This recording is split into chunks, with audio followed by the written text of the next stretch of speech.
আসসালামু আলাইকুম দর্শক, নতুন আরও একটা রেসিপিতে সবাইকে স্বাগতম।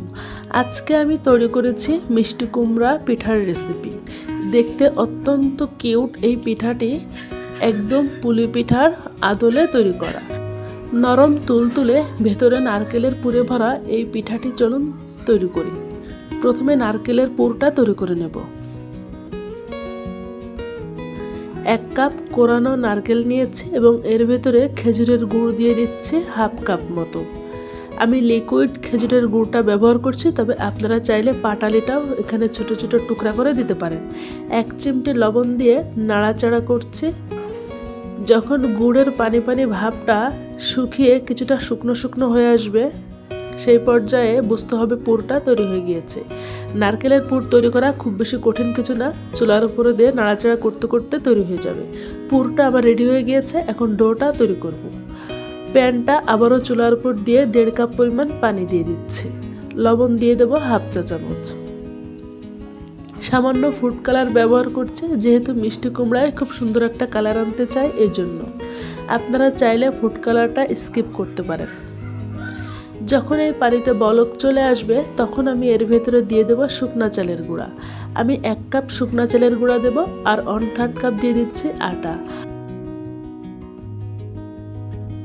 আটাটা দিলে এই পিঠাটা অনেকক্ষণ পর্যন্ত সফট থাকবে এবং পিঠাটা অনেক বেশি মসৃণ হবে। আপনারাও চেষ্টা করবেন আটাটা দেওয়ার জন্য।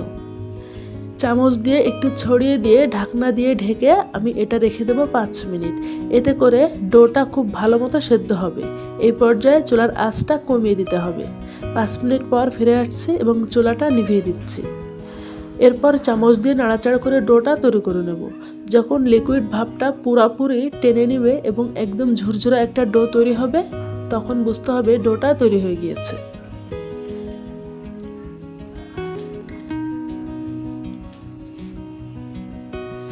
ডোটা আমার তৈরি হয়ে গিয়েছে।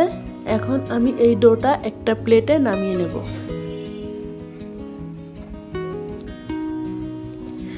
এই ডোটা গরম গরম থাকতেই মথে নিতে হবে, তাহলে ডোটা অনেক বেশি সফট হবে। যেহেতু অনেক গরম আছে, হাত দেওয়া যাচ্ছে না, এজন্য একটা স্টিলের গ্লাস অথবা বাটি দিয়ে মথে নিচ্ছি। যখন ডোটা কিছুটা ঠান্ডা হবে, তখন আমি হাত দিয়ে খুব ভালো মতো মথে নেব।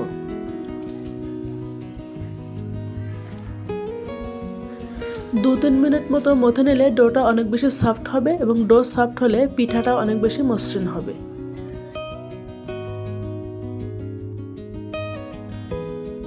যারা আমার চ্যানেলে নতুন ভিউয়ার্স আছেন, তাদেরকে বলছি আমার রেসিপিটি ভালো লাগলে চ্যানেলটি সাবস্ক্রাইব করে পাশে থাকার অনুরোধ রইল। আমার ডোটা মথে নেওয়া হয়ে গিয়েছে, এখন পিঠাটা তৈরি করব। ডোটা একটা ঢাকনি দিয়ে ঢেকে রাখতে হবে, তা না হলে এর উপরিভাগটা ড্রাই হয়ে যাবে এবং পিঠার শেপ দিতে কিন্তু মসৃণ হবে না। আমি কিছুটা লেচি হাত দিয়ে এভাবে নিয়ে নিচ্ছি। নেওয়ার পর আবারও ঢাকনি দিয়ে ঢেকে রাখবো। এরপর হাতের তালু দিয়ে চাপ দিয়ে একটু গোলাকার শেপ দিয়ে নেব। এরপর 2 হাতের তালু দিয়ে এরকম চ্যাপটা করে কিছুটা বাটির মতো গর্ত করে নেব, ঠিক যেরকম আমরা পুলি পিঠার বাটি তৈরি করি। মাঝে কিছু নারকেল পুর দিয়ে দেবো, খুব বেশি দেব না, তাহলে মুখটা লাগাতে অসুবিধা হবে। ভিডিও খেয়াল করলেই বুঝবেন আমি পিঠাটা কিভাবে তৈরি করছি।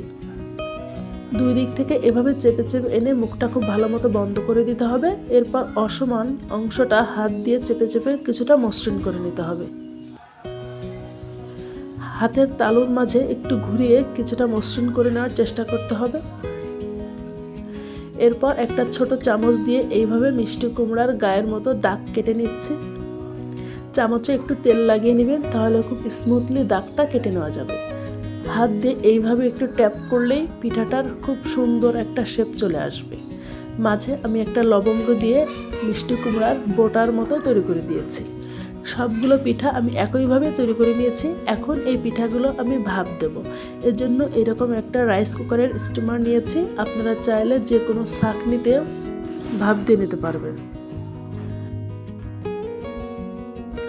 স্টিমারে কিছুটা তেল মাখিয়ে নিয়েছিলাম। চুলায় আগে একটা পাতিলে পানি ফোটাতে দিয়েছি। পাতিলের উপরে এটা বসিয়ে দিয়ে ভাপ দিয়ে নেবে 10 মিনিট। 10 মিনিটেই কিন্তু খুব ভালো মতো ভাপিয়ে নেওয়া হয়ে যাবে। এখন এই গরম গরম পিঠাগুলো একটু সাবধানে একটা প্লেটে তুলে নিচ্ছি। তৈরি হয়ে গেল আমার মিষ্টি কুমড়া পিঠার রেসিপি। পুলি পিঠার মতো ভেতরে নারকেলের পুর ভরা এই পিঠাটি খেতে অসম্ভব মজার এবং কাউকে কিন্তু তৈরি করে দিলে সে খুবই খুশি হয়ে যাবে।